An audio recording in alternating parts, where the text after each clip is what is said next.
Majority পার্টিতে যেতে তারা বাধা দিয়েছে। একটু সাবেক উপদেষ্টা তার রাজসাক্ষী।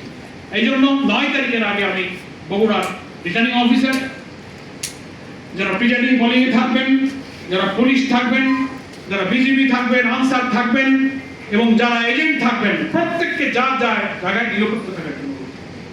সারা দেশের মানুষ কিন্তু বগুড়ার নির্বাচনের দিকে তাকিয়ে আছে। এটি যদি আরেকটা বগুড়ার নির্বাচন না হয়, আমরা এটাকে রিমাইন্ড করতে চাই। এটাকে যদি আবার আরেকটা বগুড়া বানান, এমনিতেই তো আপনারা জুলাই সনদ অস্বীকার করে 18 কোটি মানুষের আকাঙ্ক্ষাকে পুনর্বিত করে যে রাজনীতি জাতীয় সংসদে নিরাপদ হবে, জাতীয় সংসদে বিতর্ক হবে, জাতীয় সংসদে মীমাংসা হবে, আপনি জাতীয় সংসদের বিতর্ককে আপনি এখন রাজপথে ঠেলে দিয়েছেন।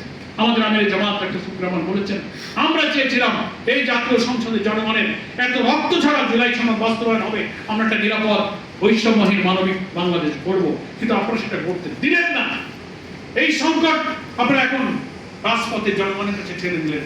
ঠিক আছে, জনগণের সাথে আমরা তো বেইমানি